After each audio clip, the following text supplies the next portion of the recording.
guys, it's Silverwolf. Today I am doing another Am I the A-hole or Am I the Asshole Reddit video. I haven't actually done this in a while. I've only done one of these, and as of recording this, I haven't actually uploaded it or edited it. Oh, one that I had read last time just got deleted by the poster. Just like last time, I will be reading some Am I the A-hole posts and giving my opinion on them. I am not an expert in relationships or really anything, but this will be my own personal opinion. You are perfectly fine to disagree with me and give your own opinion in the comments. I really need to do my nails again. This dries really quickly, so it's not too bad. You're fine to give your own opinion, but don't treat mine or anyone else's in the comments as if they're completely wrong unless it's morally wrong. So for example, if someone's like, oh yeah, it's perfectly fine to beat your partner. No the fuck it's not. That's not even an opinion, that's having morals.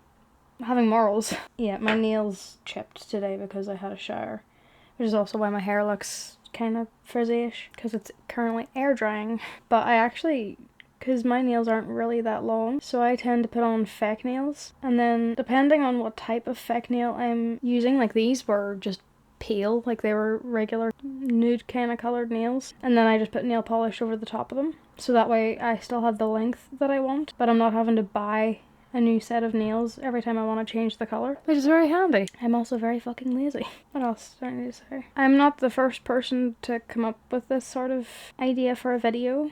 I'm not claiming to be the only person to have this type of video, but I think it's kind of fun. It's fun to make fun of stupid people or give advice to people who genuinely probably need it. Some instances of things that you'll find, they feel more like indications of something that they can work on, and then other times it feels like you need to run.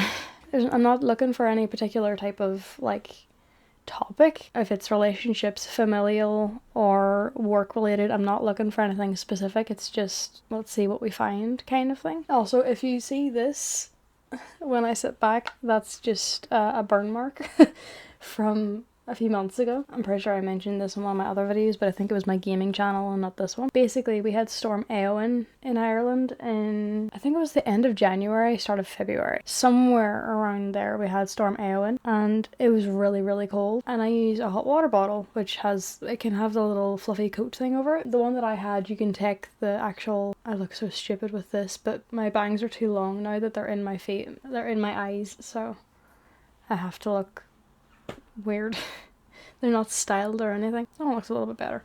Anyway, I can take the little bottle out of the fluffy coat, but because it was so cold, I hadn't realised how warm the hot water bottle still was, because usually I'll fill it up and leave the coat on, obviously, and use it however I use it, and then once it starts to cool down with the coat on it, then I'll take it out of the coat and have it on top of my clothes, so it's because it's still warm usually, like too warm. So then it's still warming, like if my chest's sore and I'm using heat there, or if it's my period cramps, I need to use it on my back. The clothes are still the barrier so I don't burn myself, but because I was that cold, I didn't actually feel how hot it really was, and so I just had it underneath my shirt because it was on my breasts and my stomach that got burnt, and I hadn't realised until like 2 days later when I went to change my clothes. Yes, I struggle with depression, so I don't always change my clothes every single fucking day. It is really difficult a lot of the time. Like, this is the first time in like a week where I haven't been just sitting in my pajamas, even though I'm not really going anywhere.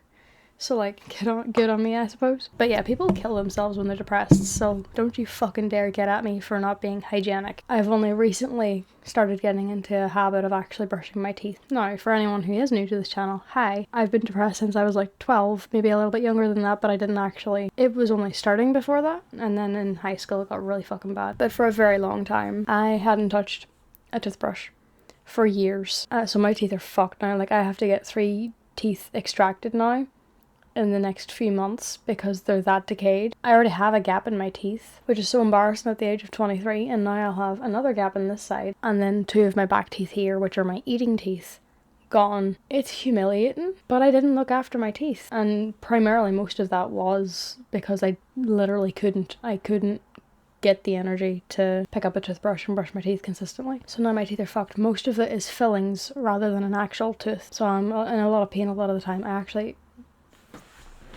It is really annoying how forgetful I get. I'm on amoxicillin for a tooth infection right now. And then I have ibuprofen because that's just to help with the pain, which I need to get more of actually. Also, am I the only one that is really picky with the type of medicine I take? Because like capsules I can take no problem.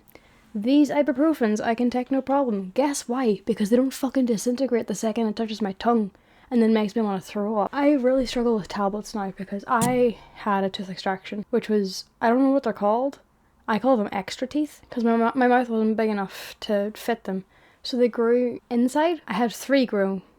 That's not 3. That's 3. 1 down here. No, it was on this side, I think. Yeah, it was this side because it was 2 at the same time. The one that I have now, a gap in my tooth because that one had cracked, similar to the one over here. One right behind that was an extra tooth that had grown in, and then up here in the 2 sides had grown in 2 extra ones. I had to get all 3 of those pulled out because it was excruciatingly painful. But I got this one out on its own at some other point, and then I got the extra one up here, the extra one down here, and then the one in the actual lineup of my teeth all out at the same time. This one was fine. I didn't feel any pain up here after the anesthetic phased off. This one I cried so hard until I could get my medicine because it was so painful. But I had requested for the liquid medicines. That was such a weird day too because I don't know what it's called.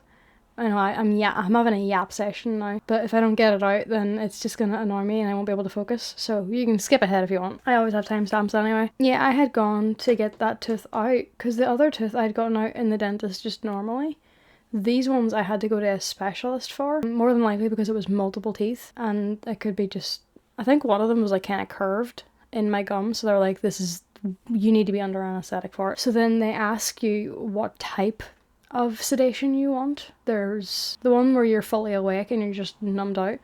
There's the one where you're awake but you won't remember it happening afterwards. And then there's the one where you're completely out. The completely out one I think is not recommended that much. And I don't remember why, but I assume it's because you're not actually holding your mouth open for them. That's my assumption. But I last time went for the one where you are awake but you don't remember it happening afterwards, because I think that would be easier for them to, like, can you open your mouth and we can pull the teeth out. I'm not thinking about it, what's happening. I'm not freaking out because I'm not going to remember it anyway. And I remember I went in and sat down and he put the, I don't know if it was an IV or whatever, but the thing that makes you sedated, and he just asked me like, what kind of music are you into? And I told him K-pop and kind of give a little rundown of that, and then I was out.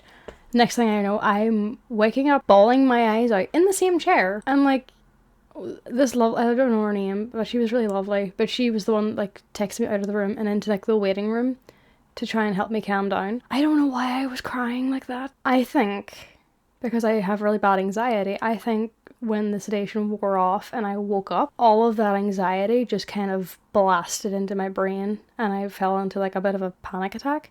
I think that's what happened. And then this poor girl was just trying her best to help me calm down, but I was bawling my eyes out. And then they have like these little beds in one of the rooms, which I'm assuming, because this is what I did, they take you there so then if you feel like you need a nap or something after the sedation, you can go for a nap, which is what I did.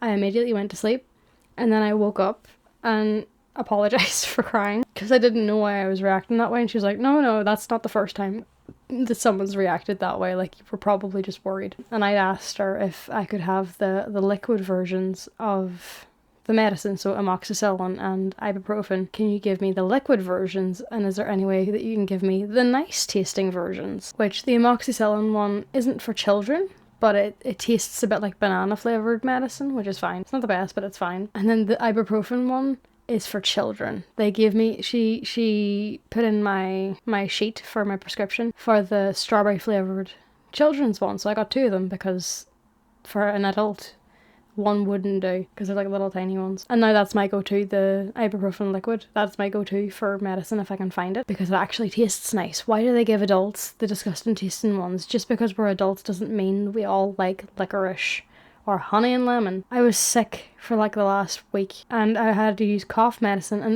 there's only 2 flavours that I can find, which is the licorice one, I despise licorice, and the honey and lemon one. I don't like honey and lemon. So I wasn't able to take either of them. I kind of had to just wing it, and there's going to be people who are like, that's a wimpy thing to do. I am very particular with tastes. It can make me throw up. What was I talking about before that? Oh, my teeth. Because people don't talk about it enough. And I am embarrassed about it, but at the same time, maybe talking about it will make other people feel less embarrassed. But like, it's hard to start a routine that you're supposed to have had for your whole life, but you never did. Both because you were stubborn as a child. I was very much one of those kids before my depression really set in. That was like, I don't want to do that. It's too much energy. I want to go and play a game kind of thing. And then my depression set in, and it became less and less of I don't want to do that, and more I physically feel like I can't do it. And that, not brushing my teeth at all, mixed with my very quickly building dependency on shitty foods. Like, I would always have cans of like Boost, I would have fizzy drinks, I'd have sweets. I didn't really have an appetite, and I still don't really have an appetite, but now it's less just snackies and more, I don't know, I don't have a routine. I don't always have breakfast. I don't really have lunch at all, to be honest. That's usually more of a snack thing. Dinners I do have, it's just, it varies on whether it's a big meal or noodles or something, or if I have the energy to even cook. And then supper I do tend to have every night, but I have less of an addiction. It was addiction. I have less of an addiction now to sweets. I do feel like I need to have at least one sweet a week, or something sweet a week, probably because my immune system is so used to it now. But literally when I was like 14 or something, I couldn't go a day without a fizzy drink, and I would have like 3 of them a day. It was really, really bad. So my teeth are fucked because of that as well. And I used to have a massive addiction to Dr. Pepper. And only in the last year have I gone off Dr. Pepper. I can still drink it. Like, I can have a drink of Dr. Pepper. I loved them. But it got so bad that I used to not be able to actually sleep unless I was drinking Dr. Pepper before I went to sleep. That's not good at all. That is really, really bad. And it took me a while to go off of Dr. Pepper. I don't remember what caused me to go off it, but I'm nearly sure it was because I had gotten really bad anxiety when I was staying at my boyfriend's, my ex now. I was staying at his, and I hadn't had a Dr. Pepper, and it felt like my body was crashing, and like I was really anxious and couldn't fall asleep. And then the next day I got a Dr. Pepper and I felt fine. So then I was like, okay, this is not good. So I kind of went off of it, but I don't remember if it was a choice of like, I'm gonna stop drinking Dr. Pepper, or if I was just like, you know what, I want to try a different drink. And then I kind of got stuck on that, but it was a little bit healthier than Dr. Pepper. I mean, Capri Suns aren't, they're sweet as well, but they're not to the same level of sugary as a Dr. Pepper. And I'm not saying that you shouldn't drink fizzy drinks. I mean, none of them are really good for you. But if you can feel yourself feeling like you can't go a single day without it, something's wrong. Because I had gone about a year without any Dr. Pepper, which felt kind of sad because this day that I had been at my boyfriend's, he got me 2 Dr. Peppers. I didn't end up drinking any of it up at his, but on the way back, I had put both of them into this. I think it was this one. So that would be my entire Dr. Pepper intake, which is a full liter. And I had drank it all in that one day that I'd put it in the bottle. And I had brought it down to have dinner with me, so I was drinking that with my dinner. And my mum was like, what's in it? And I said Dr. Pepper, and she was like, oh, that makes sense. And I was like, no, I've actually been really good. I haven't had it in about a year. And she didn't really have a reaction, because she was always going on to me about getting off of it and not drinking it as much. And then when I did do it, she didn't really have a good job kind of thing. Like, I'm not expecting a birthday cake or something, but like, I don't know. She didn't have as much of a reaction as I thought she would. But because I drank that all in one day of a fucking liter of Dr. Pepper, my body kind of crashed that night and I couldn't fall asleep because I was that anxious and that hyper. So I, again, now haven't had Dr. Pepper in a year again. But it's still nice. I still prefer it way more than Coke and Pepsi. I hate them. They taste like rust to me. I'm sorry. I primarily now drink either my tea, which is usually 2 to 3 cups a day, and I have brought that down from 3 sugars to 2 sugars or 2 1/4, which is decent. It is a difference. And now diluted water, because I hate the taste of water on its own. There is no taste. That's why I hate it. But it's just blackcurrant diluent with water. But because I'm also one of those people that I don't really like it if there's just like a splash of diluent. I need to be able to taste it. And because this is a big fucker, I have about that much of it being diluent, and then the rest is water, because then I can taste it. But yeah, all I have to say is that I don't remember why I even brought that up in conversation. But anyways, my teeth are one of my most insecure points. Like, even when I'm doing thumbnails for a video, I try and find ones where I'm not smiling. Because in my game ones, or just my reaction kind of ones, whenever I'm genuinely smiling or laughing, my gums show. So then it shows, like, all of my messed up teeth. And even if people aren't, like, zooming in and stuff, I know it's there. I know that I have plaque on my teeth. I know I have lines on my teeth that are kind of yellowed. I know you can see my fillings, which at the very back ones are always grey or black because they don't put white fillings in the back ones. They only do that in the front ones. I know I have a missing tooth. I know I'm going to have more missing teeth, and I'm only 23. It's embarrassing. It's humiliating, but I am trying. It also doesn't help that I have gum disease that runs in my family. So, like, I'm fucked. But I'm trying. I'm trying to get back into a proper routine of brushing my teeth. I am consistently now doing it at night. I am slowly trying to bring it into doing it in mornings as well. And then I will add in mouthwash, and then I will add in flossing. It's a process. If I throw it all at once, I will forget it constantly. I have to start slow. But yeah, I apologize for the yap. But hopefully it's a bit insightful for people, because it is really annoying that people are disgusted by how people behave when they're depressed, when the entire point of what depression is like is that you have no motivation, no need in your mind, no want, no energy to do anything. And I know it is a meme now, and I literally just said it like 20 minutes ago. People are so surprised and so grossed out by the fact that people can't change their underwear every day, can't change their clothes every day, can't shower every day, which not everyone does shower every day. I don't, but that's mostly because for me, showering encompasses like shaving and washing my hair. It's not just washing my body, but I am still trying to get into the habit of that, and my eyes have kind of zoned out and I can't move them now, but I can still talk. It is very frustrating when that happens. Because I look so weird. Like, I've seen myself do it in videos and when I'm editing, and I'm like, oh my god, I look like touched in the head. I'm just zoned out. But I'm still in the conversation. Well, the one-sided conversation. People are so grossed out by those things, forgetting that people literally take their own lives because they're that depressed. Like, how can you be surprised that someone who no longer wants to live doesn't see the point in contributing to things in their lives that kind of make you a living person? Like, I've gone days without changing my underwear. I've gone days without changing my clothes. I still do that because guess what? Depression doesn't just fucking vanish. Also, therapy is really difficult at the minute because it's hard to find someone who matches with you. That's going to take time. And I procrastinate like mad. But along with that, travel expenses, the expense of therapy itself. I'm not working right now, so I literally can't get therapy. I know I need it, but I can't get it right now. And I am trying. I just can't try everything at the same time because that's not going to help me at all. I've only this year gotten into a habit of actually changing my bed sheets every now and again. Like, literally, you sleep in your bed. And I've only, in the last year, maybe less, started actively changing my bed sheets, which sounds gross. I know it does.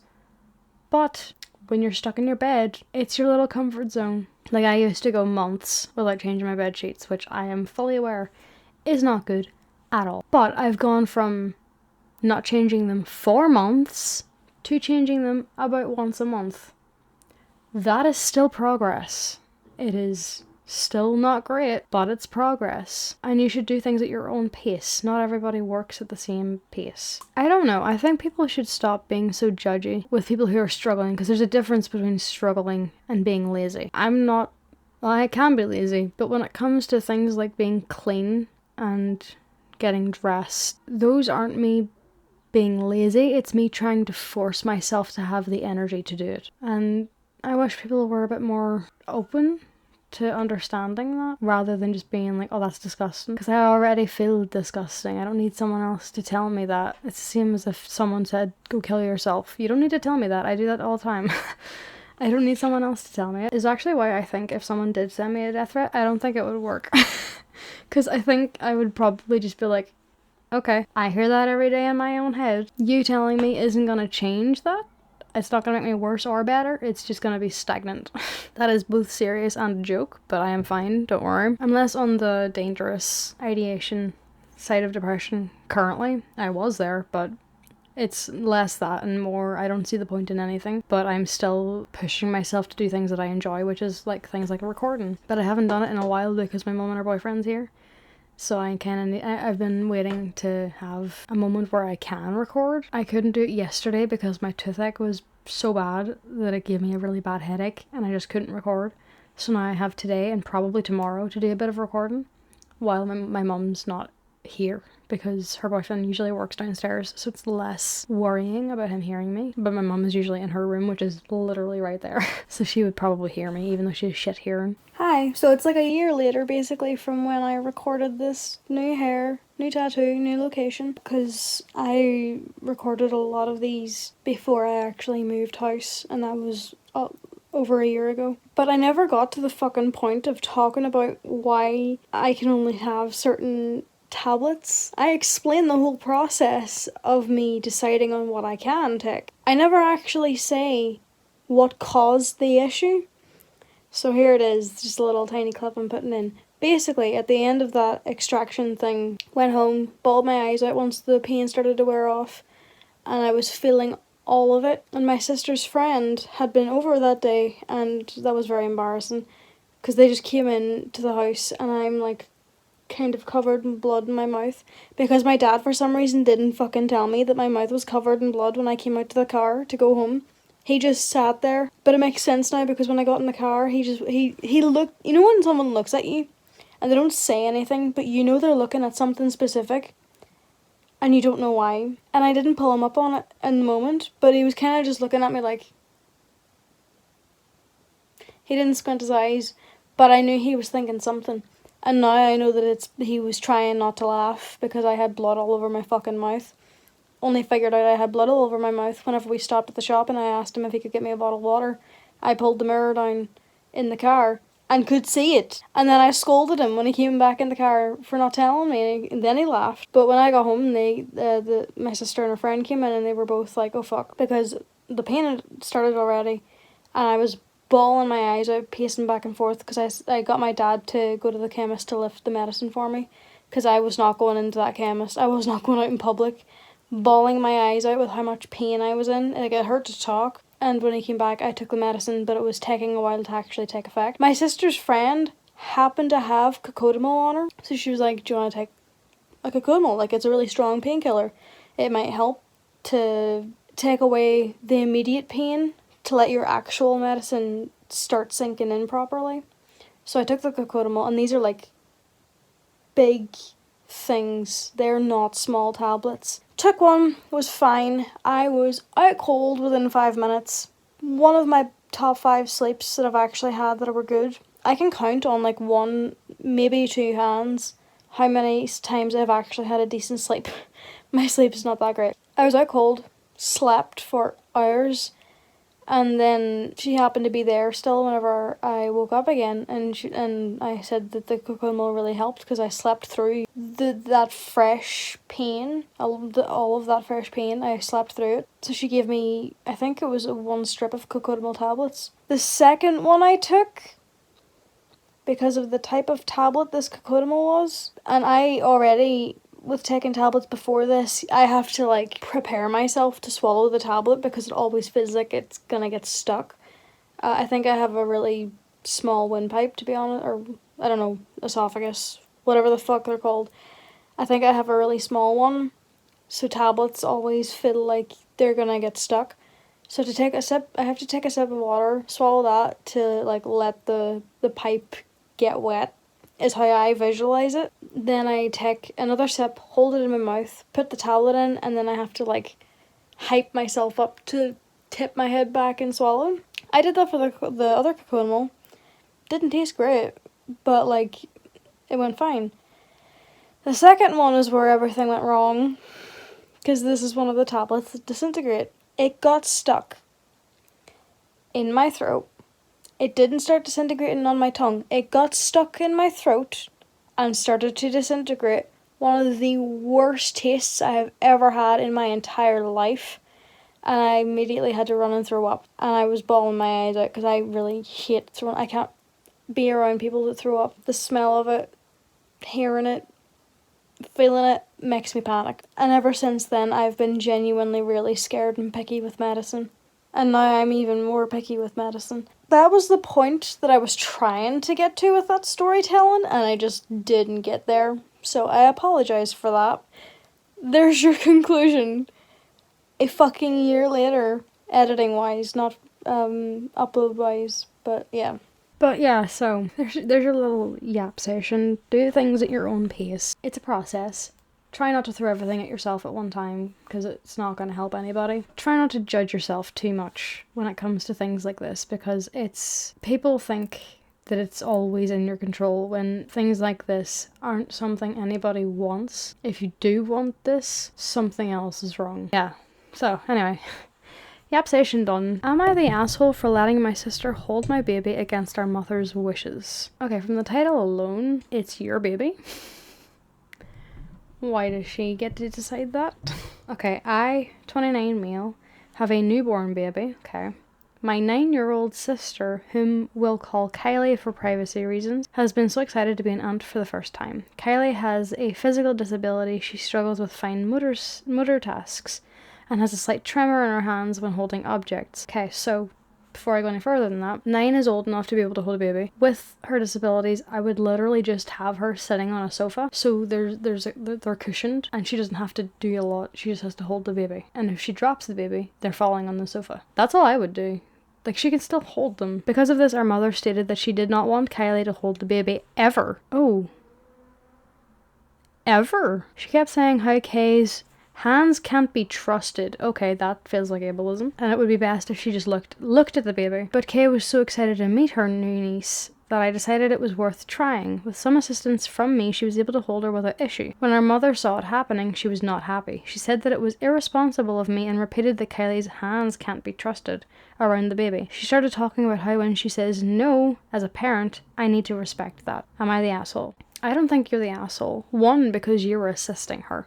2, just because they have a disability does not mean that they're incapable of learning, for one thing, or that they can't experience things ever. 3, the mother may be your parent, but she's not the parent of your child. You are. When you're past the point of being a legal adult, personally, I don't think you should be considered a legal adult until you're 25. That's my personal opinion, because that's when your frontal lobe finishes doing its thing. But if it has to be lower than that, 21 at minimum. For one reason, you're still a kid at 18 and 19, even 20. You're only just starting adulthood. You're still a kid. Even to me, I'm only 23. You're still a child to me. But I also think it just doesn't make sense to be considered an adult when teen is still in your age. But we'll say 21 for the sake of this. Also, I think 21 is the age of an adult in America. I don't know where this is set, but I'll just say it's America. Once you're past the age of 21, your parent, unless you're living with them, doesn't get to pull the parent card anymore. They don't get to decide or dictate what you should or shouldn't do with your own life, with your own child, unless it's something like abusive, where you're being abusive and they're like, okay, none of that's a little different. There's nuances. In this case, with her saying, when she says no as a parent, you need to respect that, she's still treating you at 29 as a child. And the whole hands can't be trusted thing, it feels ableism to me. What are people saying? Not the asshole. It's your baby. You can decide who holds your baby. It's not your mother's baby. If you trust your sister to be physically able to do this, or to have Kylie sit down and maybe have a sling on or something, that's your call. Agreed. The sling could work. We did a hand over hand style, so I'm assuming either this or this, and then your hands were underneath hers each time. That's perfectly fine. So she got to have that feeling of holding the baby, but I was there to keep the baby steady and take over when it got to be too much. Yeah, that makes complete sense. And yeah, someone else mentions there as well that I can't even imagine how Kylie herself felt being told in front of her by her own mother that your hands can't be trusted. That's so messy. Dyspraxia. Dyspraxic. Hang on 2 seconds, I don't know what that means. If my laptop would hurry the fuck up.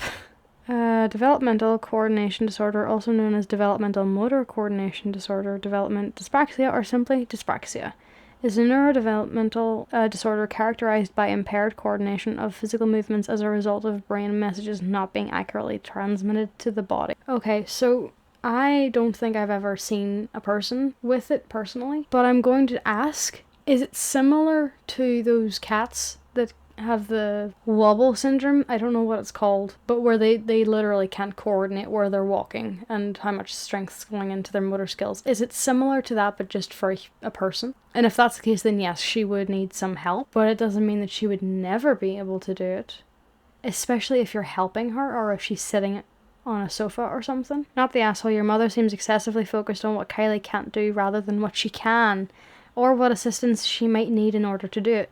What Kylie will learn from this is that she can't do a lot of things. Yes, that feels like she's trying to make her child dependent on her, and probably you as well. It could imprint on her core beliefs and end up limiting her from achieving her potential for her whole life.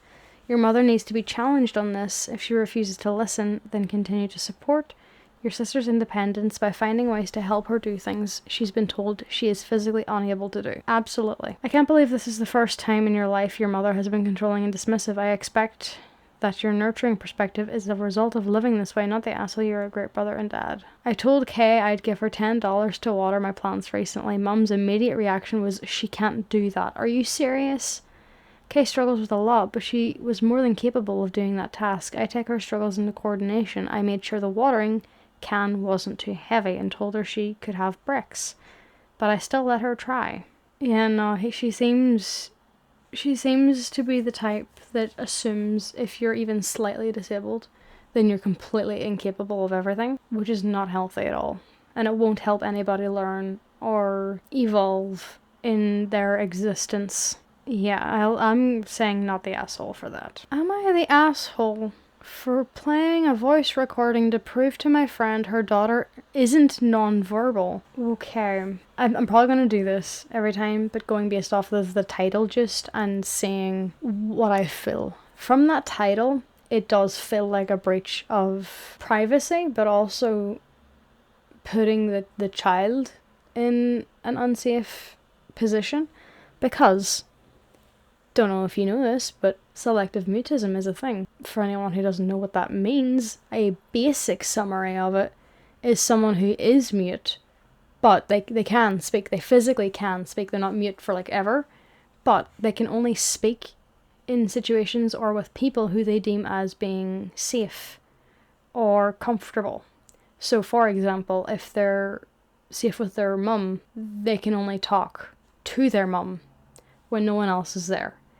Or if they feel safe in a particular classroom with a particular teacher, but not necessarily with the students, if the students are all gone and it's just them and the teacher, they can talk. So telling them, basically trying to put them on the spot and be like, you're not non-verbal, or you're not mute. It says non-verbal, so I'm assuming autism will come into this post at some point, because non-verbal autistic children is a thing, and people is a thing. But I think people are, they're mistaking the fact that not everyone stays nonverbal. Sometimes their developmental process just takes a little longer. They can be nonverbal when they're really, really young, and then slowly start to become verbal in certain situations. Have you not seen any of those videos of like a nonverbal child finally saying something, and the parent getting really excited and then trying not to be too excited to not overwhelm the child? That kid is still nonverbal. They're just learning to be a little more verbal over time. Putting them in a position where they're forced to then speak when they're not comfortable, even though they literally can't. Or I don't like that. So from the title alone, this feels like you're in the wrong, but it is a pretty long post, so we'll see how this goes. So I, 30 female, have a friend, 34 female, that has a non-verbal daughter, 3 female. Let's call her Allie. I watch her 4 days out of the week in my in-home daycare. I do think that this may be an autistic child who's non-verbal. They're 3 years old. If a child starts non-verbal, they're gonna be non-verbal for the first few years. Also, that is really early, close to when children do start talking in general anyways. I require contracts for every child, and she never filled out the special needs section. And at no point when she asked me to take Allie did she mention any type of speech delay or non-speaking issue. Okay, so that is on the parent. if she never mentioned that to you. Although Ali didn't speak much at first, I figured she was shy. She communicated her needs to me very well and said small things to me frequently. Last month, I was in the bathroom. I keep the door barely cracked with a wedge so I can listen for any dangers and they can't walk in on me or see me. Fair. She walked by and said, "Ew, you stinky." I laughed and told her mum at pickup what she said, and I was met with, "She isn't verbal, why would you mock her?" I reassured her that Ali has spoken to me quite a few times, and I thought it was a huge milestone from when she first arrived and was barely saying anything. She told me she didn't believe me and that it was messed up that I would make up something like that to upset her. I told her that I wasn't trying to upset her, but I wasn't lying either. I didn't press the issue further. Again, not going any further. To me, that feels like the child is selectively mute, but doesn't feel comfortable communicating to their own mother. Because if the mum's that adamant that the kid's non-verbal, either the mum isn't the first time the child has spoken to, or the first person that the child has spoken to, but has spoken to other people, or this is the first time the child has spoken, but is still not talking to the parent. That to me feels like the parent, there's something going on there, because children won't not talk to you, but then talk to a complete stranger for no reason. Here's where I might be the asshole. I decided to record Ali, a voice recording, not her face, telling me her name and what her favourite animal is. I had full intention of showing the mum the recording, but I was scared at first because of her blow up at me. That is a pretty aggressive blow up for no reason, and I didn't know how she would react. After a few short pickups and drop-offs, she told me it was water under the bridge and that she didn't want to talk about it anymore. She even insisted that I went to the birthday party. After that, I was just happy Ali could continue, and I ended up forgetting I had the recording at all. That sounds like the kid's still not talking to its own parent. Not a good sign. Fast forward to Friday, about a month later. She had a birthday party for her other child. At the party, I was socializing with other family members. Honestly, I'm a total dumbass for forgetting that her family fully thought that she was nonverbal. So the whole family thinks this. That's even more of a bigger red flag to me. I mentioned the funny things Ali had said to me while we were reading an animal book. Turns out the person I was talking to was her sister, and she started yelling at me saying she is nonverbal. Why are you lying? Oh god. This does feel like there's something wrong in that family, that the child doesn't feel safe enough to talk. Both her and her sister started berating me, saying that it's fucked up that I'm making this up about Ali being verbal. At this point, I'm tired of being called a liar. I have 2 disabled children whom my son was nonverbal for many years. Okay, so she has experience with a nonverbal child who later becomes verbal. 'Cause that happens. I wouldn't lie about something like this, so while everybody was staring at me, I was scared and felt backed into a corner. Fair enough. So I, remembering I had the recording, decided to prove my case and play the voice recording. Everybody was shocked, and my friend told me to leave. I told her I didn't want to, I didn't want to cause issues, but I'm not going to be berated and called a liar. She said that I crossed the line recording her daughter and that I'm an asshole for embarrassing her at the party.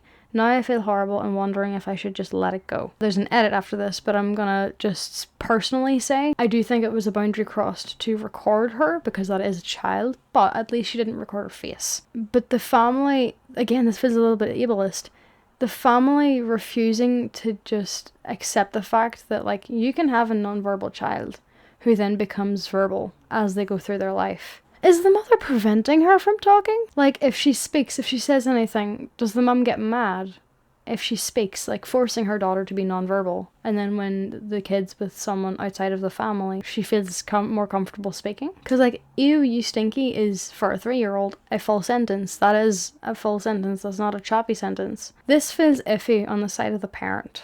To me, personally. I don't think you're the asshole for bringing it up, and for when you're backed into a corner revealing that yes, she is verbal. To me, I don't know why she's not verbal to you, but she is verbal. Stop treating her like she's non-verbal fully, and then getting embarrassed because you embarrassed me at the party, even though you were the one acting like a fucking asshole by shouting at her. Honestly, those blow-ups are probably why that child doesn't feel safe to talk. Because if you blow up at something that simple, who knows what else you blow up at. Setting aside the fact that I don't like that she recorded the child because the child can't consent to that, I understand the intent for it, and everything else, I do think she's not the asshole for. So now going into the edit for clarification and extra content. When she would pick up and drop off, she wouldn't ask me much other than how was her nap, how much did she eat, and I would hand her the daily report then she would leave and not stay for small talk, even when I would try to initiate it. I know people have busy lives, so I'm not going to try and make them stay and talk to me about their life story. I also didn't do the recording to embarrass her in any way.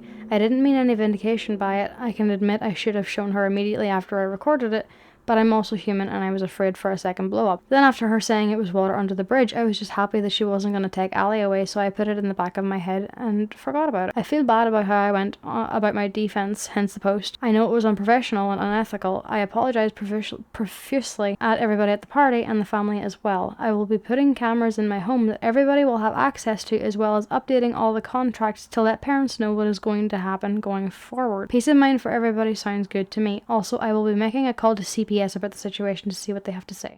I do think CPS needs to come to this because there's something else going on in there. Not the asshole. I can't imagine what this child is going through, being treated like she's completely non-verbal when that's not the case. In fact, I can't help but wonder if the way her mother seems to react may have played a part in why she's not verbal around her mother. That being said, you did the right thing trying to bring this to the mother's attention in a polite and calm manner.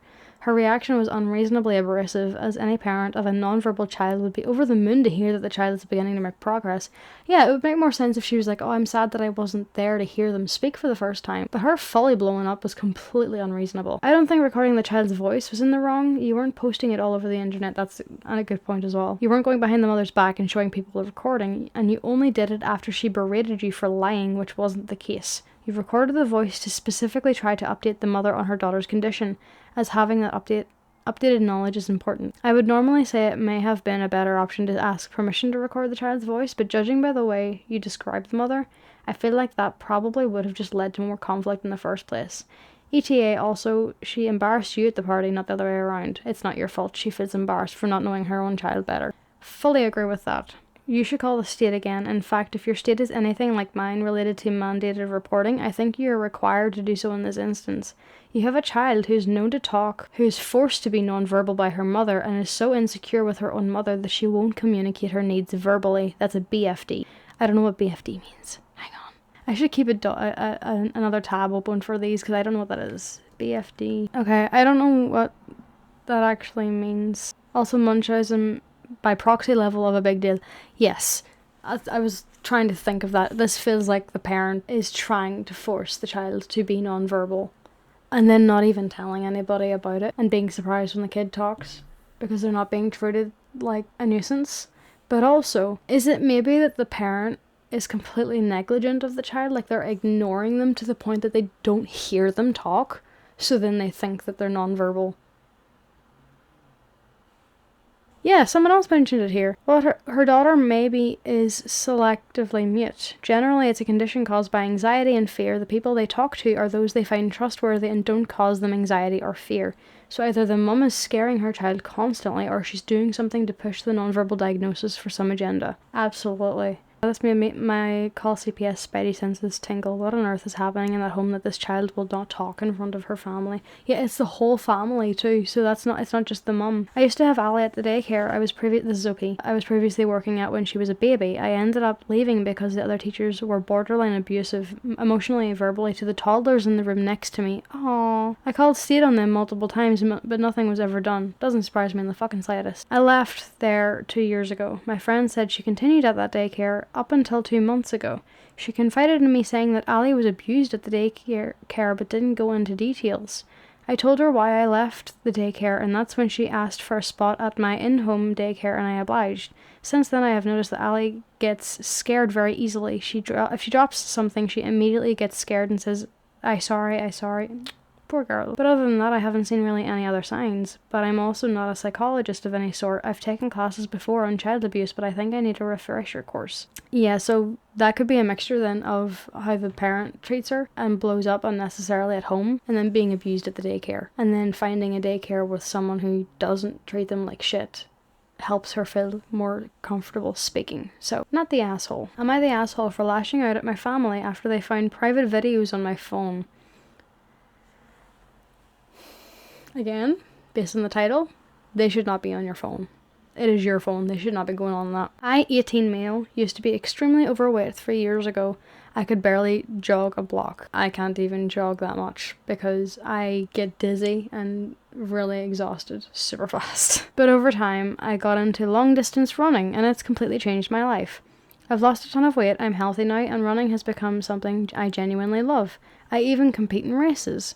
So today, my family and I went out to eat. After the meal, my mum wanted to take family photos. She always does, classic mum thing. We used my phone because it has the best camera. We got a few pictures in, then I went to the restroom for a few minutes. Oh, I already know where this is going. When I came back, everyone was looking at me weird, asking if I was okay. I was confused until I realised my sister, who's always joking around, had gone through my phone and opened my videos. She found a bunch of clips I made of myself, videos where I insult my old self, calling myself the same names people used to call me when I was overweight. It might sound strange, but those videos are how I pushed myself. If I didn't feel like running, I'd record myself talking tough, calling myself out and insulting myself. Literally, I'd listen to those audios while I jogged. Hearing my own voice call me out would light that fire. It motivated me to keep going when I wanted to stop. If you've ever read Can't Hurt Me by David Goggins, you'd understand this method. It's not about self-hate, it's about building mental toughness through brutal honesty. But seeing them watch and judge something that personal made me feel totally violated. That was private. I kind of lost it. I cursed out my sister and stormed out of the restaurant. Now my family thinks there's something wrong with me. They said I hate myself and that I need help. I don't agree. I think they crossed a boundary and I was just protecting myself. Okay. Firstly, without any of the whole insulting thing, you're using his phone to take photos. If you want to look at those photos, you look at those photos. You do not go through someone's complete camera history or gallery just because you now have access to their phone. That is not what you do. You could look at the photos that you just took, but you do not go and look at the rest of them. That is not for your eyes. You don't get to have access to that just because it's open. Secondly, personally, if it works for you, it works for you. But personally, I don't really like the insulting thing. It does feel like it does let more harm than help. However, if you personally feel like it's genuinely helping you, then that's your prerogative, that's up to you. But them refusing to let you speak and explain that this helps me and that you now need help or that you hate yourself, they're projecting their own idea of what's happening onto you. And I absolutely think you have every right to curse them out for going through your phone. The same way that, like, if I were to show a friend or a partner or someone a message of someone that someone had just sent me, I'm showing you that specific message. If you then start scrolling up, unless it's within the same conversation, that's different, you can do that. If they're trying to hide that, then it looks like you said something wrong and now you're trying to hide it. If it's the same conversation, I wouldn't really mind. But if you're going past days, or if you then go out of the message app and start going through like Snapchat or something like that, no. I showed you a specific thing. I have given you access to a specific thing and permission to. I haven't given you permission to look at everything else. You don't get to decide that. So yes, absolutely, I think you stood your ground and have every right to be mad. Not the asshole. Your sister abused your privacy, took the opportunity of having access to your phone to snoop and then shared. I do understand why your family might be freaked out. Things like eating disorders and body dysmorphia are always in the press and the videos seem to have made them fear for you. I understand that, but still. The public meal, not a place to confront you at though. It may be worth sending a copy of that book to whoever you value the opinion of the most, just so they can understand and stop worrying. But yes, never leave your mobile or personal accounts around your family again. They are too nosy to be trusted. You're entitled to talk to yourself in private however you like and record yourself on your own phone. Motivation is a complicated thing. I'm glad you found something that works for you. My advice is to use that fancy camera for selfies and at your most generous, loan it to an obliging waitress for grip shots. Absolutely. For now, tell them to stop being weird. Not the asshole. Tell your family that they did the equivalent of reading out of your diary. Of course you're unedited and raw when it's only meant for you. And of course they won't understand the context because it was never meant for anybody else to see. You don't owe anyone an explanation, but to get them off your back and to get them to stop worrying, you could tell them that what you wrote in your OP and how it motivated you. Prefacing that by pointing out that you resent having to explain the context because they never should have been digging into your private recordings in the first place, and that the only reason you're basically allowing a further violation of your privacy by explaining yourself is that you want to put the issue to bed. You don't hate yourself. It's not a problem, but you are angry at them and disappointed in them for this utter violation of your privacy. Your sister should never have gone through your phone, and they should have shut her down the second they realised what she was doing. They need to understand that this is exactly the same as going through your diary when you're writing in unguarded fashion just for yourself. What they did is disgusting. Ask them what the family's opinion of them would be if they had access to any random thing they thought. Only getting snippets without context. The only difference here is that you recorded this for yourself instead of keeping it in your head. Yeah, I would say not the asshole either, to be honest. That's a big break of privacy from the sister and the whole family. Oh shit. Oh no. From the title. Oh my god. I sound so much more dramatic than it actually is. Am I the asshole for not laughing when my husband joked about my hobby job in front of his boss? Automatically, not the asshole. If you're making fun of my hobby, you're making fun of my interests. I'm not going to laugh at something that is an insult to me. So from the title, no. Throwaway because my main is linked to some of my work. My husband was invited to this work dinner at his boss's house, and his whole office was invited. My husband has a higher paying job than mine, of course, and this is why he thinks he can get away with it. And it doesn't really bother me because I love what I do, but he does lack interest in my work because of it. The first iffy thing was when we were getting ready, he gave me a check or something like that, where he gave me the rundown of dinner etiquette. I know dinner etiquette. My parents used to host this kind of dinner all the time. So yeah, I know how to act and how to behave. All his co-workers were going to the dinner and they brought their wives with them, so it was pretty packed. Dinner was nice until we were in the dessert portions. My husband's co-workers started talking about their wives and their hobbies. My husband brought up my hobby. I'm a journalist and I write stuff once in a while. Ice cream man. He talked about some of the stuff I've written, describing it as silly. My voice kind of broke a little bit there. I was saying silly because I'm still getting my voice back. I didn't say anything and smiled awkwardly, but he just kept going, saying he doesn't read my stuff because he doesn't want to be all up in my head. When we got home, I talked to him about the jokes and said I didn't find them funny, but rather somewhat offensive and disrespectful towards my work. Absolutely. He told me to learn how to take a joke. I tried to ignore it, so I just kept doing my thing, but then he started getting handsy, and I rejected his advances because I was still sour about dinner and he got upset, so we went on and on about the dinner thing. Okay, I'm gonna finish this post before I get into this. I wasn't even addressing him making fun of me. I was generally upset over the hobby thing, because it's not a hobby, it's my line of work which I love and I'm very passionate about. He admitted to maybe being in the wrong for the jokes, but that they were based on fact. I grew up significantly wealthier than him. I do not leech off of my parents, nor do they send me money out of free will. My parents have never said or done anything to make him feel inferior, and they get along very well. We met when I was going through some sort of hippie phase. I don't know what that's supposed to be indicative of, to be honest. I wasn't talking to my parents, and I did not get along well with them at the time. I was some manic pixie dream girl at the time, and I think he got way too attached to that version of me. I was 25, I'm now 32. He called me dull and compared me to my mum, which isn't bad in and of itself, but he said it as an insult and said I was becoming a suburban mum. We have a son, he's 2. I feel like he doesn't really appreciate me as a person or care about me as much as a husband should for his wife.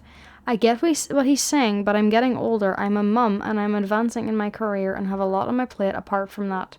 I do love my husband, I'm married and started a family with him for a reason, but maybe I took the joke too seriously? I'm not sure if I blew it too out of proportion, because I asked friends and they said that maybe I took it too seriously. Am I the asshole? No, not even just because of the joke. All of that combined makes you not the asshole. Okay, so you grew up wealthier than him, and you met him during a point in time where you weren't even talking to your parents, and you were a manic pixie dream girl, so adventurous and fun. I'm using quotations because you can be fun without being a manic pixie dream girl. He did the equivalent of finding a girl at a club, dressed in whatever way she wants. Maybe there's a little cleavage showing, maybe she's a flirty girl, meeting her, starting to date her, and then being surprised when she doesn't want to dress differently because they're now dating you, because they didn't dress to get your attention. I know that's not the exact same equivalent, but to me it feels similar enough that it could work.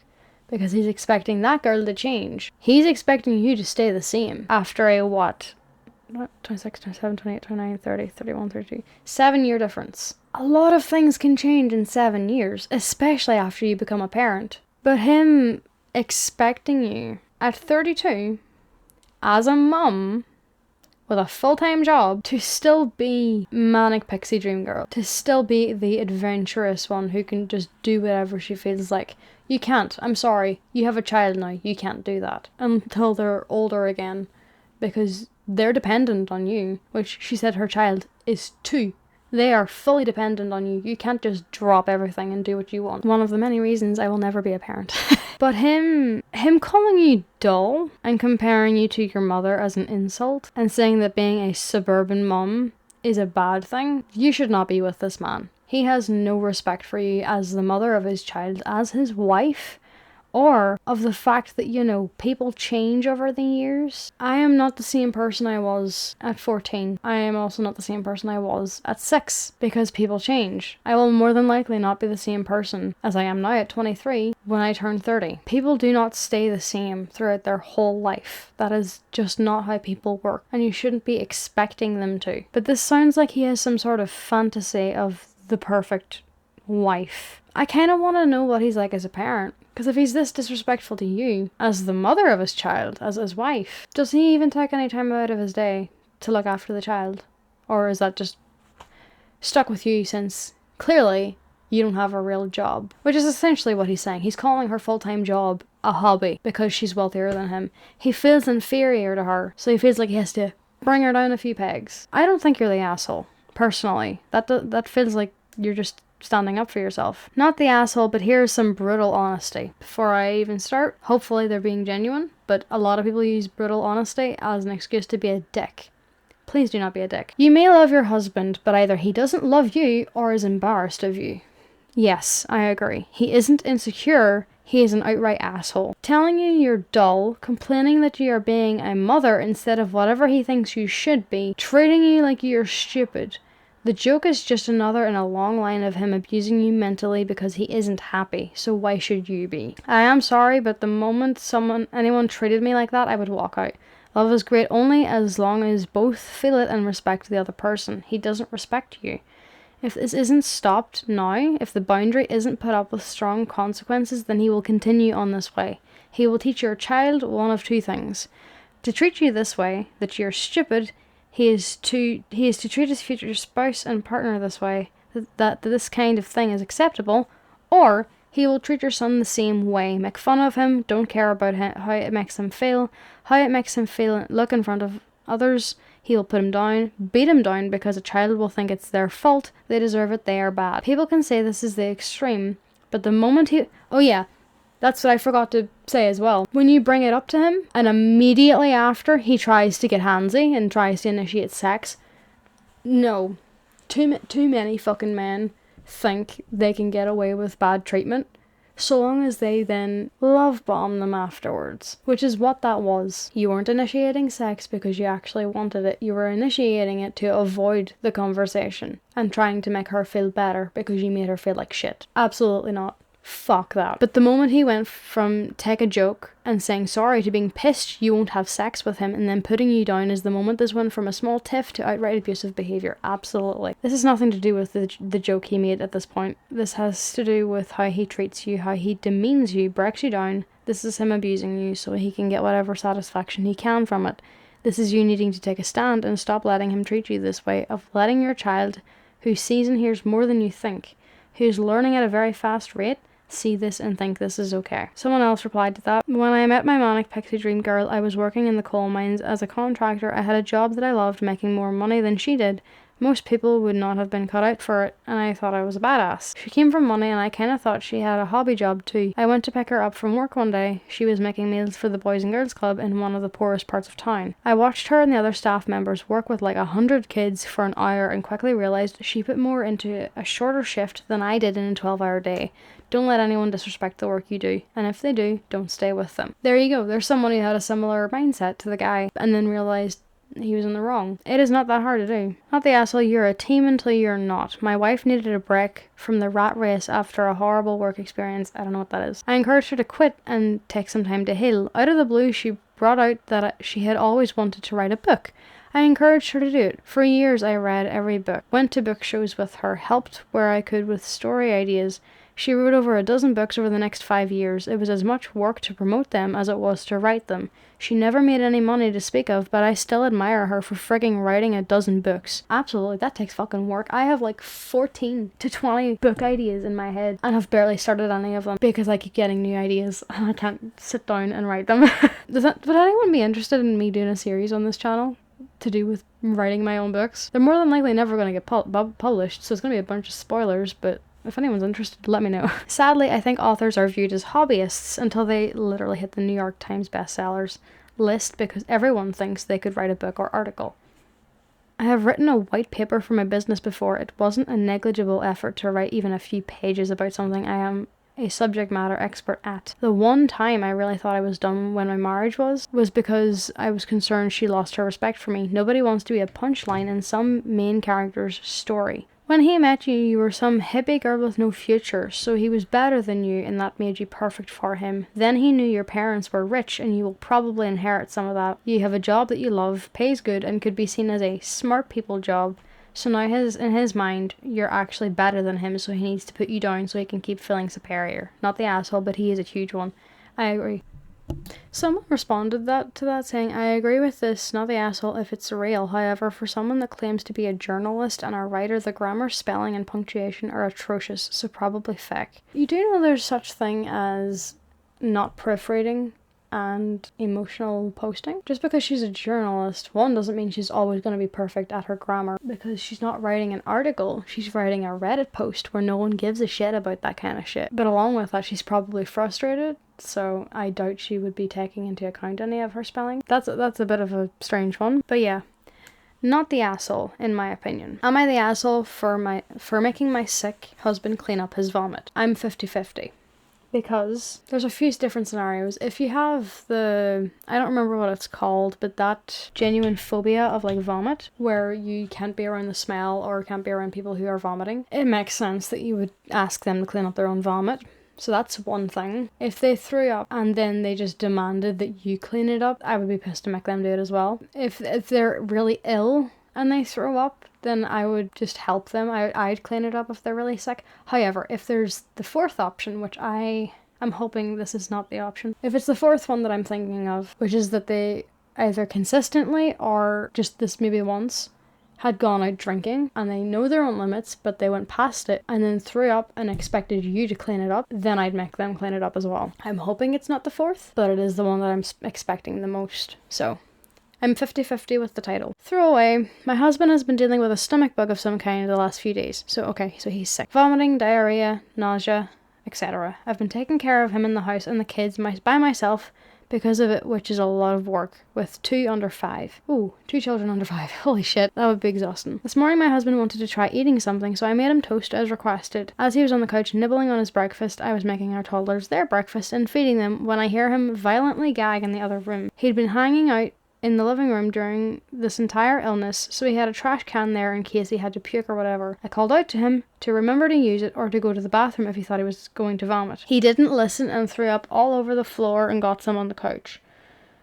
Husband then comes into where I'm feeding our kids and says he's gonna go to our rooms so I can clean up his puke. I said absolutely not. There was really no reason for him to vomit all over the floor, so he needed to take care of it. I had been cleaning it up all weekend already without complaining when he was getting sick by surprise, but he has plenty of time to prepare for this and not make a mess. Husband is now all mad at me for not showing him a good bedside manner, so am I the asshole? No, I don't think you're the asshole. If you don't know whether or not your stomach's going to be able to handle this food, have the trash can right next to you. And I mean like right next to you, underneath you, and eat it over that. So then if you feel like you're going to throw up, you literally just need to look down. But how do you get it all over the fucking floor and the sofa? Part of me feels like he's a little too happy at being the princess and being treated like such because he's sick. So he's intentionally making it worse so that he gets the benefits. Like, he didn't even be like, can you give me a cloth or something? I threw up on the floor. It's just immediately gets up, doesn't even bother to try and help. If you can get up off the sofa to then go up the stairs and get into bed, you can get off your ass and clean your own vomit. It's different if you ask for help or if you just generally help them clean up your own vomit. But you demanding that they do it for you? Fuck no. Especially when you have 2 children there. She can't look after 2 children and make sure that they don't accidentally get into the vomit because you're useless when you're sick. Update. Never expected so many comments. Feel very validated. All day my husband kept making snide comments at me about not being a good wife, and anyone who cares about their loved one wouldn't punish them when they're sick. So I showed him your comments and it finally shut him up. I've received many DMs and there's been a lot of comments about hubby possibly getting me and our children sick. Don't worry, the rest of us are okay. Husband likely got food poisoning from eating food that had been sitting in his work break room for nearly 24 hours. That's on him then. You had to remind him to vomit in the bin or the bathroom? Yeah.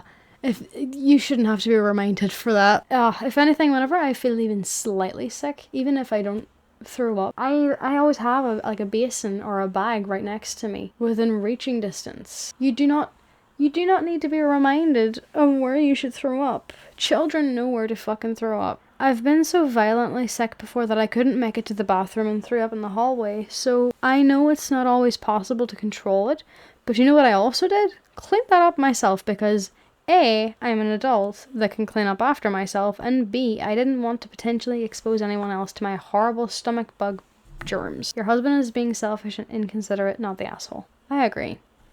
Especially with 2 children in the room. Not the asshole. Does he not understand that the rest of us have been sick before too? You can get like a little indication before you get violently ill, even if it's like 3 seconds before you to grab that trash can. I am 44 years old and I have had stomach bugs and chemo, and not once have I ever puked all over my floor or furniture. You can hightail it to the sink, to the bathroom, somewhere other than just letting it go. Can't believe those were his expectations. And saying that she didn't have good manners or was a bad wife. You have 2 legs and 2 arms. Use them. But also, when you start getting sick, there's like a metallic taste in your mouth to let you know that you're about to vomit. So yeah, not the asshole. Your husband is the asshole. Oh shit. Found a pregnancy one. Dylan would love this. Am I the asshole for kicking my mother out of our house? For making comments about my wife's pregnancy. They also got the not the asshole badge from the title. Not the asshole. No one should be making comments about anybody's pregnancy. Unless they're like, you shouldn't be drinking or you shouldn't be smoking when you're pregnant. That's different. That's more medical related. But like making a comment on someone's pregnancy, it's so disrespectful. But also, bare minimum of a man sticking up for his wife. I am happy to see it. Oh, I thought that said 137 male.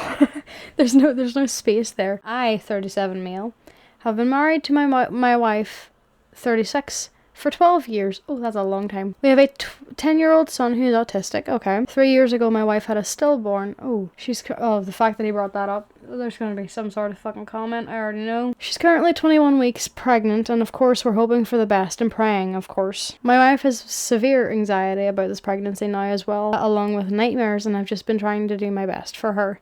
She's been seeing a therapist. From that first paragraph, the mother is going to say some sort of comment about her having a stillborn again, and that is making me so angry already looking at it. We had dinner with my parents a few days ago for a family event, and my mum began talking about how hopefully this one's born healthy, mentally and physically, applying about our son's autism. I instantly shut her down and said that's not even on our minds, and she made a comment saying it should be, and my father told her to stop. A little later on, she started talking again, asking if my wife's considered high risk because she's of her age, then went on to say how she'll be praying for us because it's more likely to happen if it's happened before, and my wife's age plays a factor now as well. I then said, okay, I think it's time for you to leave. She got upset and said what she said was kind.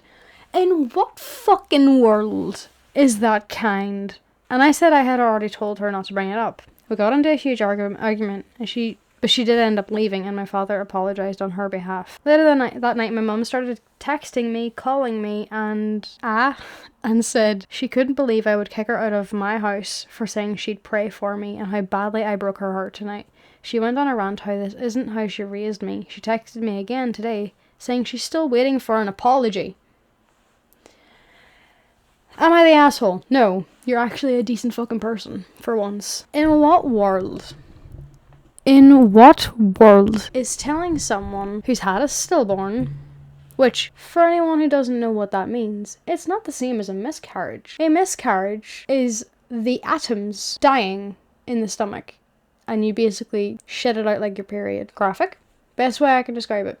But that's a miscarriage. A stillbirth is when you do actually give birth, but the baby's already dead. They are not the same thing. Neither is a crime either, just in case you didn't think about that. Because we don't decide, I'm gonna have a miscarriage, or I'm gonna have a stillbirth. Neither are in anyone's control. Do you ever think about actually that it's maybe the child's soul thinking, I don't want to be in this world because of how shit it is. I wouldn't be looked after. I wouldn't be safe. So I'm just gonna dip. Because I do personally think that the soul decides the life that they choose. The mind doesn't choose it. Like, you yourself don't get to choose your life. But your soul did decide to go into this body, to live this life. You're two separate entities, in my opinion, living in the same body. Your soul remembers all of your lives.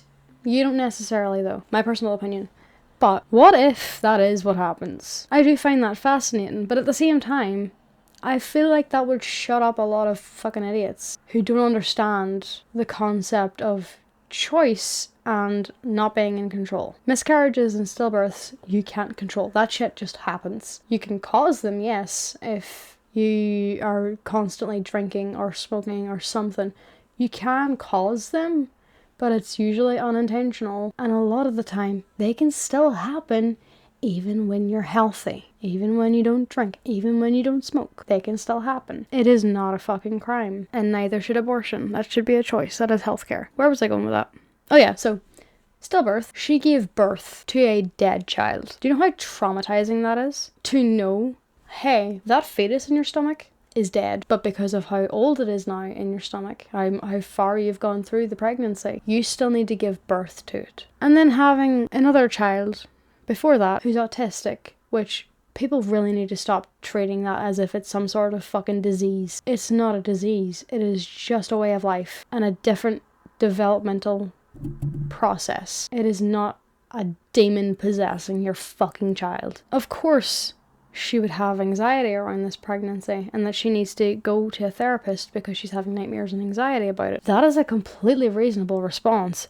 I don't know how... So the stillbirth happened 3 years ago. Some people might be, well, that's long enough to get over it. Again, like I said earlier about the little girl with dyspraxia and the motor problems. Everyone works at a different pace. Stop expecting everybody to just get over things, especially if you haven't experienced it yourself. To me, having a miscarriage and then trying again later for a baby is a lot different from having a stillbirth and then trying again for another baby. One is wildly more traumatizing, in my opinion, as someone who's never been pregnant.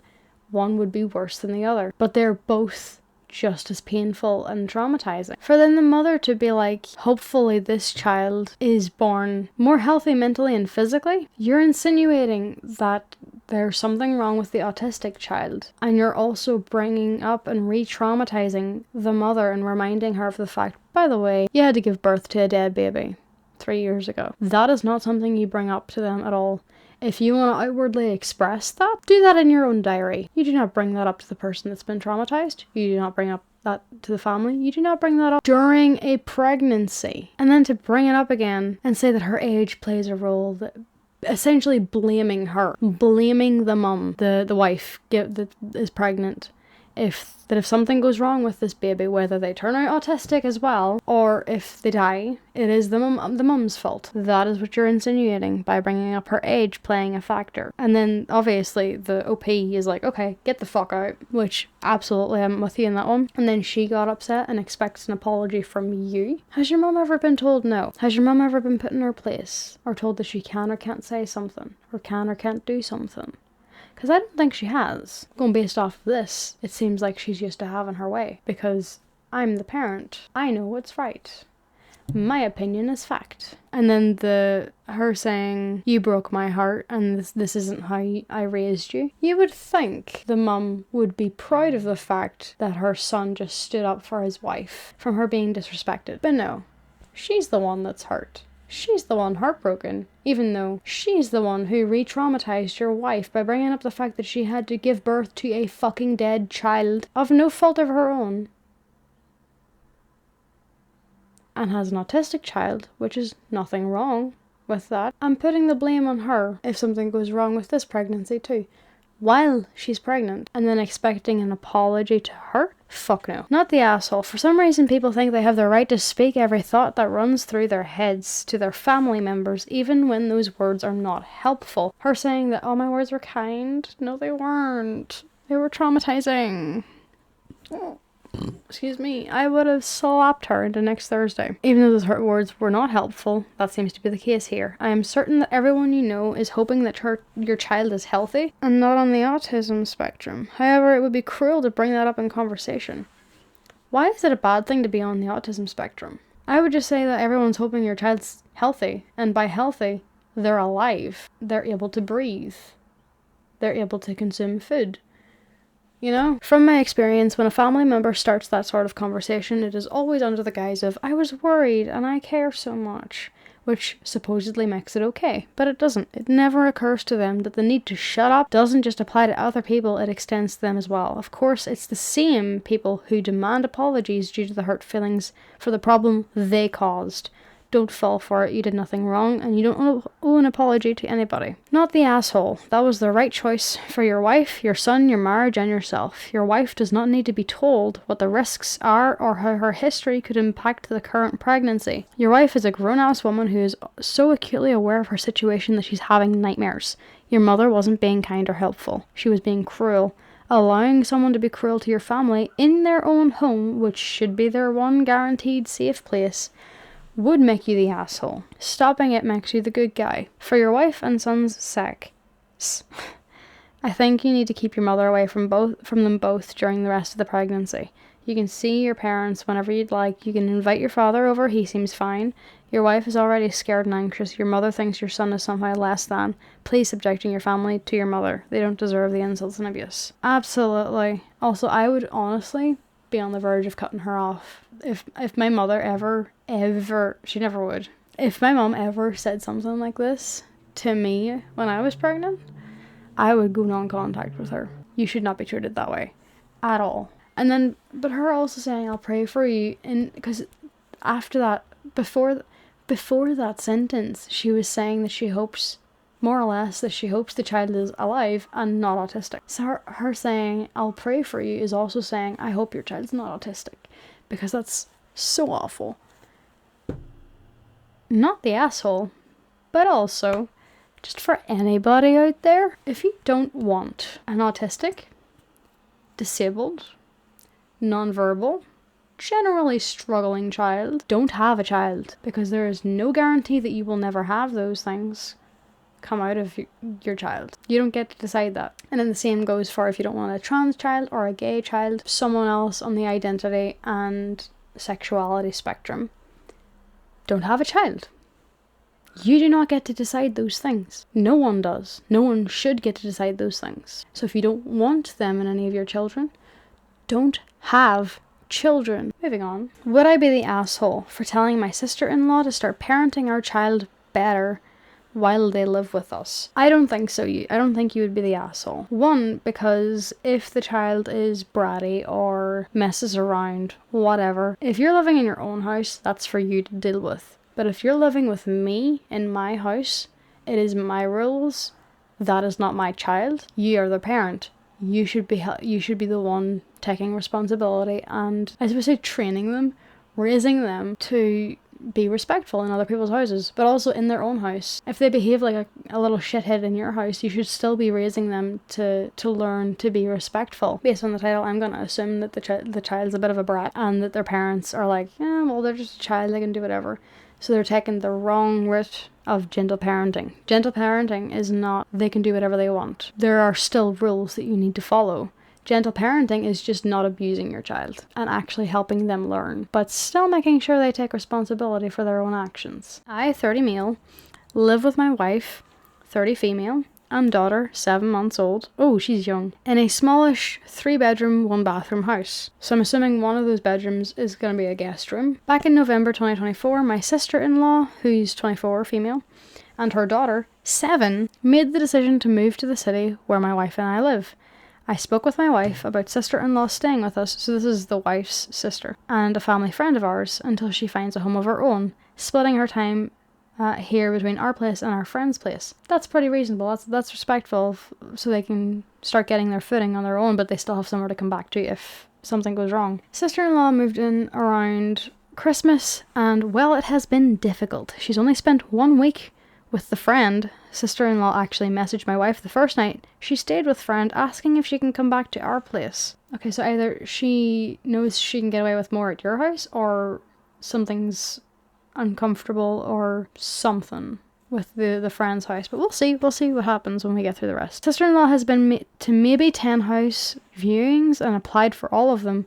While the rental market is also rough at the moment here and it's hard to find a place, wife and I got our new rental within a week of having to move out. Sister-in-law rarely seems to actively be looking for a place to live. Often it's my wife pushing sister-in-law to go to the viewings and apply for rentals. Oh god, I hate people like this. All this was half expected between my wife and I, but what I was not expecting was her laziness with her own daughter. Sister-in-law will basically tell her daughter to do something about 5 times or so before yelling and screaming at the child in frustration. This is because sister-in-law will tell the daughter to do something, then go back to scrolling on her phone and not paying attention. For example, the daughter will watch Netflix on the iPad with her headphones on when it's dinner time. So the daughter will actually just sit watching whatever show she is watching and not eat unless told to. Oh, this...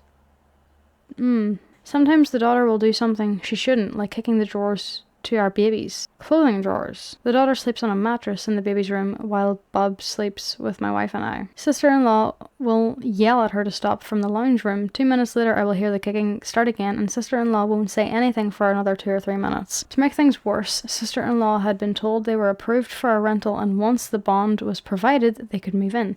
Unfortunately they missed out because they didn't get the bond in time for the house. But I found out that she is getting $1,700 for a fortnight. She is unemployed on government assistance. She has lived with us for 3 months, has not been charged board, only paid $200 for food and water a fortnight, yet somehow she couldn't save up for the bond and wanted to go through the government's bond assistance.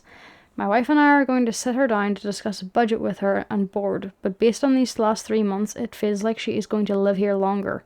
As it is, my wife and I are the ones telling the daughter not to do things, and I can see sister-in-law getting annoyed when we do. It's a lot going on, but I mostly don't know if me telling her to pull her finger out and parent her daughter better is out of line or not. So Reddit, would I be the asshole if I told my sister-in-law to parent her daughter better, so my wife and I don't? No, I don't think you'd be the asshole at all, because that sounds like an unbelievably entitled and negligent parent. She's sitting around, she's grifting. Isn't that what it is? Grifting. Where they live in your house but they don't pay for anything. Freeloader. Why was I thinking of grifting? She's basically a freeloader. Hang on.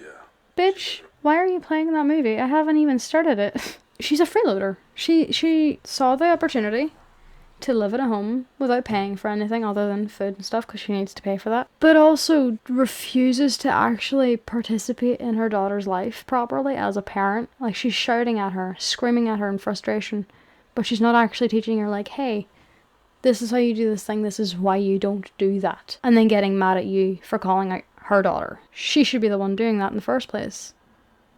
You're only doing it because she refuses to. So no, I don't think you would be the asshole. Not the asshole, but the issue here isn't her daughter and the parenting, it's her in general. Yes, because that child doesn't behave like that for no reason.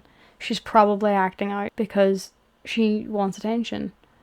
She's a child, she is 7, but she's still a child. And that doesn't just pop out of nowhere a lot of the time, that's usually built up. But along with that, I'm really sick of people getting mad at children for like throwing a teddy bear and having a tantrum.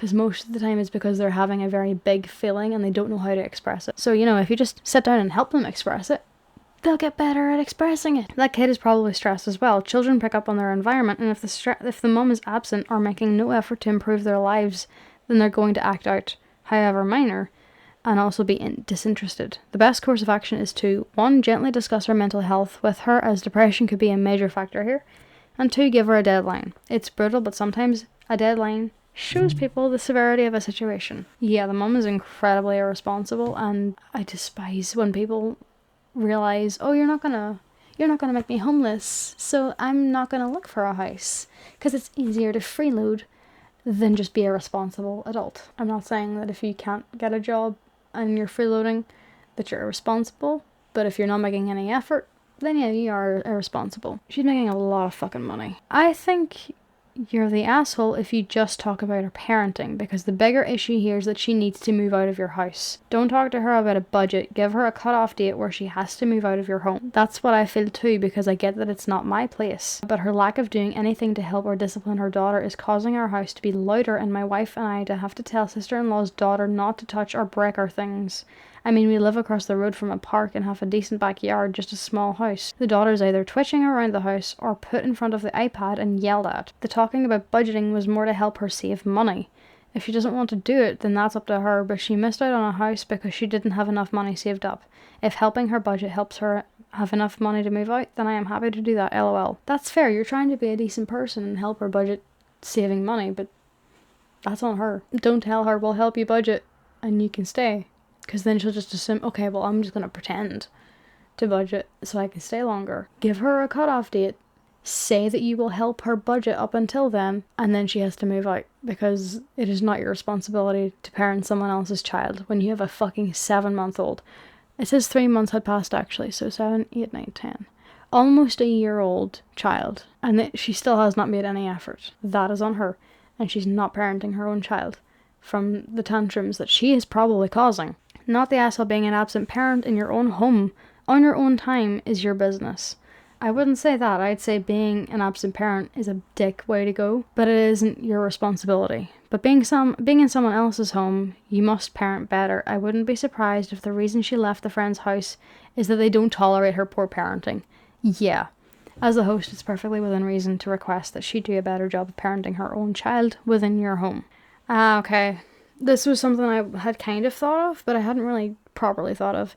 Not the asshole for wanting to, but your wife needs to be the one communicating with her, not you. Stay out of it yourself, because it's the wife's sister. I appreciate this, however, my wife struggles to talk when it comes to her family, with a mix of PTSD, autism, and an inattentive ADHD. She can often get out what she has to say, but when the other person is unreasonable or aggressive, she can't handle and will either be aggressive back or start a verbal fight that will spiral, making her depressed and angry for weeks. She doesn't need that in her own home when she's already overwhelmed a lot lately. And then someone else replied that kind of explains why the sister-in-law might be struggling. Yes, that is something both my wife and I understand and relate a lot with, but we have only just gotten her to start getting help for herself. She sees our same doctor and has since she moved, but only last week has she gone and seen the doctor to ask about referrals to psychiatrists and psychologists for herself. Her health insurance that she pays $150 actually includes a lot of stuff to see them privately. She just drags her feet, makes excuses, and argues with us that medications and therapy don't work. She has tried before. That's an avoidance tendency. I use it. I know I need therapy. It's just difficult now. But for a long time, I would avoid it because it doesn't work. I don't want to be on medication. I'm scared. Like, going on antidepressants scares me because then I won't feel what I'm used to. I'll feel abnormal because I'm so used to where I'm at. But that doesn't mean that I don't need them. I'm just afraid. For which is only part true. She has been to below average doctors and terrible therapists. That's all you get in my hometown. Her mindset has always been of, someone will fix the problem for me, as my wife explains it, and after knowing the family for 12 years, I know this to be true. Yeah, I understand why the husband is the one asking, like, should I do it, like, or would I be the asshole if I did it? Because that's a lot of pressure. But no, I do not think you're the asshole at all. She needs to get her head out of her fucking ass. This one I'll do because it'll be the last one I do today, and I think it's a little silly, so. Am I the asshole for correctly guessing my friend's baby's sex? No. And they got the not the asshole badge too. On the weekend, my wife, 38 female, and I, 39 male, went to our friend's gender reveal. For background information, our friend already has 2 boys, and she told my wife that she is hoping for a girl this time. In the car on the way there, my wife asked me what gender I thought the baby would be. I said that given that the sex ratio at birth is about 105 boys for every 100 girls, that my guess that this child would be a boy. My wife said that given our friends had 2 boys already, that surely there would be more chance of a girl this time. I replied that the 2 boys were not relevant to the sex of the child our friends were expecting, and that there was still about a 51% chance that this child would be a boy. At the gender reveal, it was announced that the child would also be a boy. Although our friend tried to appear happy at the party, it was clear that she was disappointed that this child would not be a girl.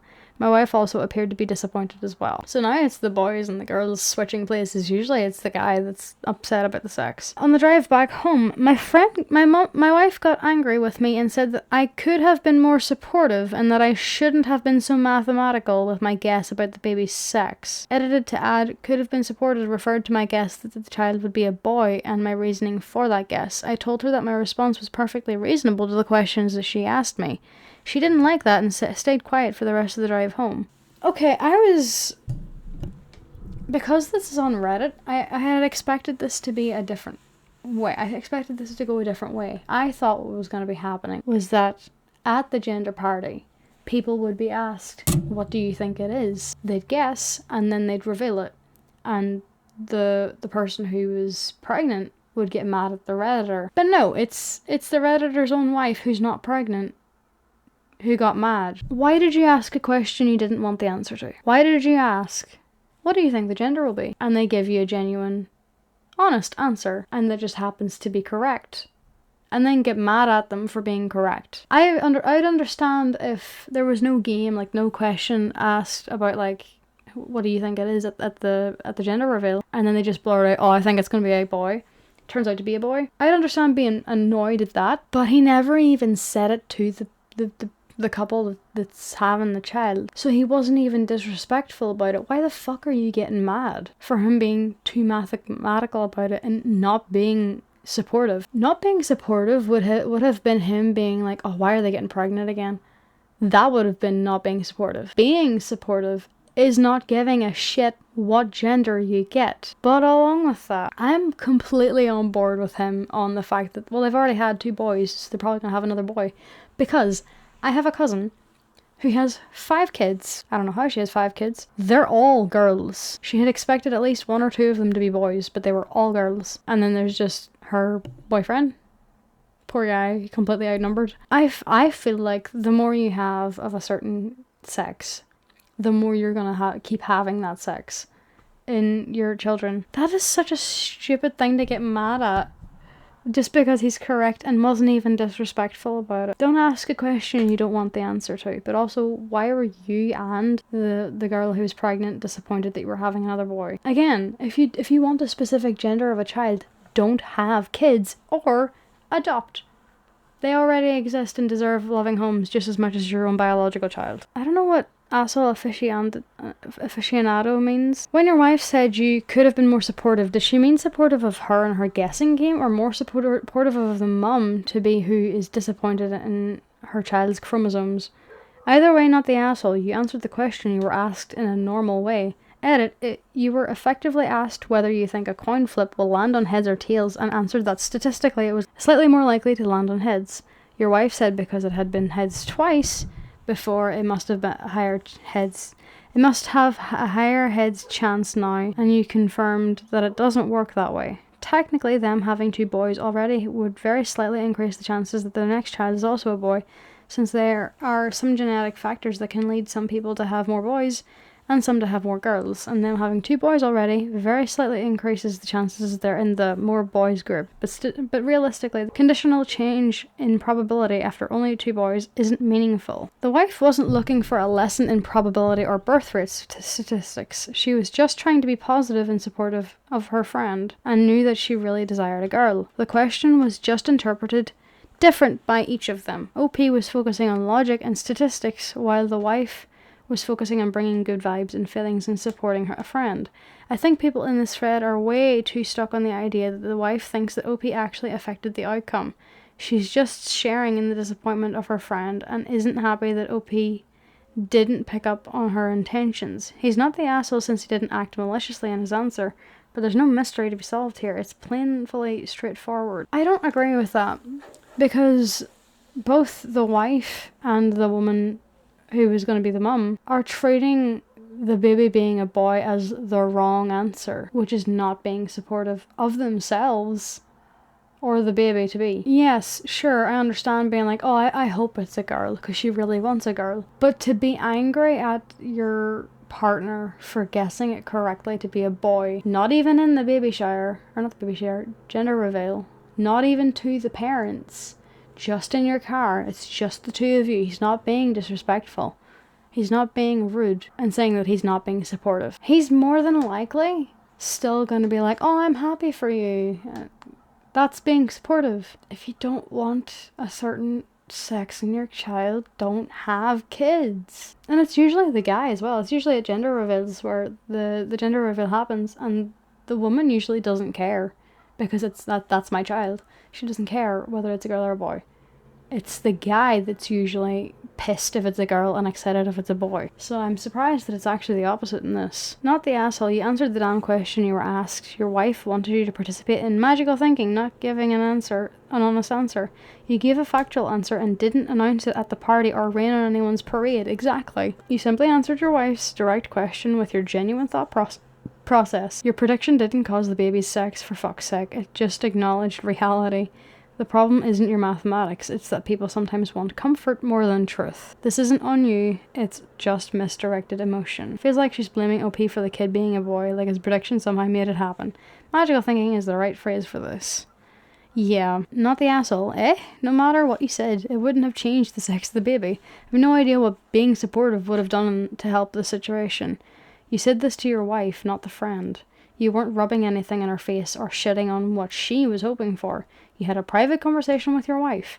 I guess your wife is just lashing out and taking out the disappointment on you. So I wouldn't take it personally, but once a little time has passed and she can get some perspective on this, I'd revisit this with her and ask her why she felt the need to take this out on you. Maybe the wife actually thinks if he answered girl, the outcome would have been more favourable, lol. That's not how that works though. Oh shit, I've been recording for 2 hours. Okay, so this one's actually gonna be longer than the last one. But well, I had fun. Not the asshole. You answered a question. You do not get to predict magically what a child's genitals are going to be. But also, why was the wife getting mad at you for guessing it in the car and not even being at the gender reveal? You weren't disrupting anything. That's like saying, to me, that's like saying, and you're going to the hospital and asking, what colour do you think the walls are going to be?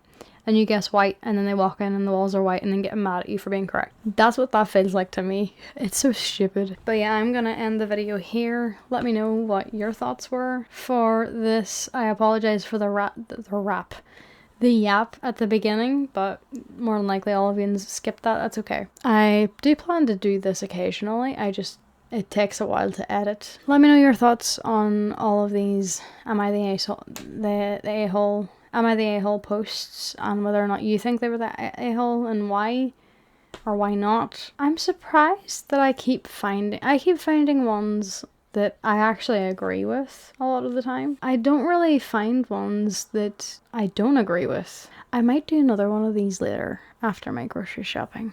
So you might see me in this twice for another Am I the A-hole video. Although I plan for that one to be shorter. I'm not having another yap session at the beginning. But anyways, I'm gonna run out of space. So I hope you enjoyed. If you liked the video, give it a like. If you didn't, give it a dislike, even though I'm the only one that can see that. If you would like to see more of my content, you can subscribe if you want to be updated on when I upload that content. Hit the little notification bell. It should update you if YouTube decides to do its job. Comment down below any video suggestions or your opinions, like I said. If you are more interested in any of my other content, I have a gaming channel and I have a K-pop channel. You can check those out. They will be linked in the description and probably in the cards if I can. They're usually at the end of my videos actually, I think. I forget.